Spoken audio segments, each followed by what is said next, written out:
بسم الله الرحمن الرحيم تبت يدا أبي لهب وتب. سورة المسد. الله سبحانه وتعالى يجتان بسم الله الرحمن الرحيم.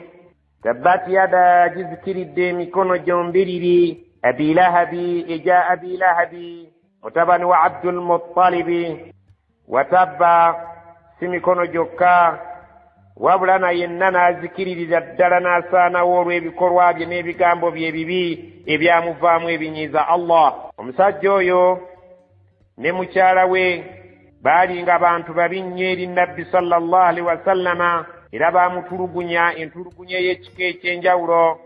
Erinnya lye ery'obuzaale yaayitibwa Abdul Uzza. Oluvannyuma ne bamubatizaako erinnya erya Abi Lahab, nga bamanyi bagamba nti yali musajja oyo nga mulungi, nga feesi ye temagana, ng'eringa kimyanso olw'obulungi bwe. Ne bamukazaako Abu Lahab, taata kimyanso feesi, nga abantu be basazeewo okubeera nga batuuma omuntu erinnya ne balimukazaako.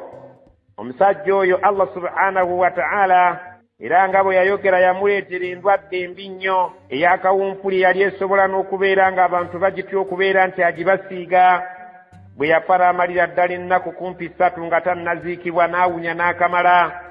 Allah subhanahu wa ta'ala ng'ekyo yakikola olw'okulaga abaaliwo nti subhanahu wa ta'ala kye yayogera gaali mazima. Allah subhanahu wa ta'ala yanyiigira omuntu oyo ne mukyala we eyali ayitibwa Ummu Jamil. Omukyala oyo yali nga naye teyeeyisa bulungi eri nabiyuna Muhammad sallallahu alaihi wasallama.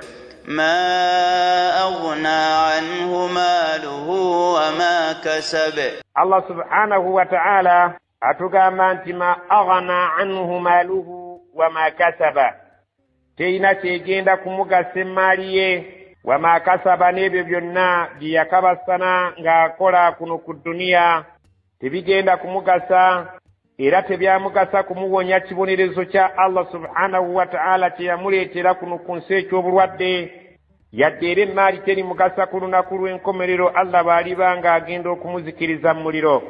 Abaana be yalina n'ebyobugagga tebiina kye bigenda kubeera nga bimugasa, si byamugasa ku duniya kumuwonya busungu bwa Allah subhanahu wa ta'ala, so ng'ate era tebigenda kumugasa ku lunaku lwa nkomerero.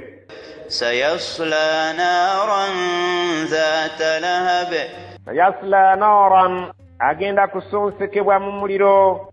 Dhata lahabin, gunnannyini kwaka nnyo, gunnannyini kwokya nnyo, gunnannyini bukambwe mu kwokya okw'ekika eky'enjawulo. وامرأته حمالة الحطب. وامرأته ne mukazi we bw'atyo yali ayitibwa Ummu Jamilul Awra, eyalina eriiso ng'alina limu eriraba, mu Luganda gwe bayita ow'ettulu. Hammalata al-hatabi, eyali omwetissi w'enku.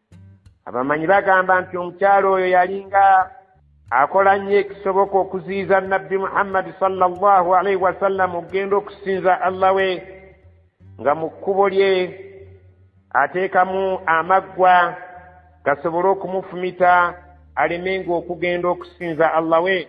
Ne bamukazaako erinnya nti Hammalata al-Hatab, eyeetikkanga enkwe z'amaggwa abeere nga yeekiikamu Nabbi sallallahu alaihi wasallam aleme okusinza Allah subhanahu wa ta'ala. So nga ate kimanyiddwa mu bisoko by'Ekiwarabu ti Hammalata al-Hatab, omuntu eyeetikka enku, ewaabwe kyalinga kitegeeza nti ye muntu atambuza olugambo wakati w'abaagalana ng'ayagala okubatabula, kubanga enku nga bwe muzimanyi nti zirimu omuliro zookya, n'olugambo lwokya wakati w'abantu abaagalana embeera neeyonooneka. Abawarabu baagambanga nga bagereesa nti omukyala omwetissi w'enku kiba kitegeeza nti omukyala omutabanguzi w'abaagalana ng'akozesa olugambo. في جيدها حبل من مسد. في جيدها, mu nsingo y'omukyala oyo, hablun, Allah agamba agenda kuteekebwamu omuguwa min masadin, ogw'ekika ky'ekinazzi, nga gwalukibwa mu kigoogwa eky'ekinazzi. Mu budde obwo kyalinga Omuwarabu bw'oba okimubuulidde ategeera obugumu bw'ekika ky'omuguwa gw'oyogerako. Omusajja oyo ayitibwa Abi Lahabi, ye musajja eyayogera ebigambo ebyanyiiza Allah subhanahu wa ta'ala olunaku Nabbi sallallahu alaihi wasallam lwe yayita nga Allah amugambye nti wa anzir ashirataka al-akrabin, genda otiisa ab'eŋŋanda zo abakuli okumpi. N'agenda ku kasozi n'ayimirira n'abayita n'abagamba abantu ab'ekika kya gundi, abange ab'ekika kya gundi, ab'enju ya gundi, mujje. Ne bakuŋŋaana. Bwe bamala okukuŋŋaana n'abagamba nti singa mbabuulira nti nze ali ku lusozi waggulu, nnyina omulabe gwe nnengera atulumba, muyinza okunkakasa?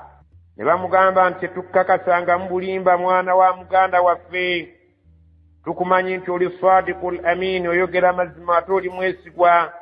Ate gwe ayimiridde ku lusozi, ffe tuli mu kikko ky'oba otubuulidde kyonna tulina kikakasa, ne tubeera nga tweteekateeka kwaŋŋanga mulabe. Kyava abagamba nno kati essaawa eno ekibayisizza kwe kubategeeza nti omulaba asinga okuba omubi okusinga n'oyo gwe mwagala okweteekerateekera kwe kusinza ebitali Allah subhanahu wa ta'ala, ebyo bye mwateeka ku Kaaba amasanamu 360 mulina kubeera nga bwe mwagala okuwona kuno ku nsi ne ku akhira musinze Allah omu. Omusajja Abu Lahabi kyava avaamu ebigambo nga yeekandagga, n'amugamba lihadha jama'atana ya Muhammad, ekyo kye kitukuŋŋaanyisizza wano wange gwe Muhammadi. Tubadde tulowooza nti ogenda tutubuulira ekintu eky'amagezi, tabban laka, singa Allah akugjawo n'ova mu bulamu bw'ensi tolina mugaso mwana gwe. Allah n'anyiiga n'aga nti emikono gya Abi Lahabi egisonze mu Nabbi Muhammadi nga yeekandagga gimaze okuzikirira, si yekka wabula naye yennyini asaanyeewo. Aya eyo n'ebeera ng'esse mu ngeri efaanana bw'etyo ekyafaayo kyayo.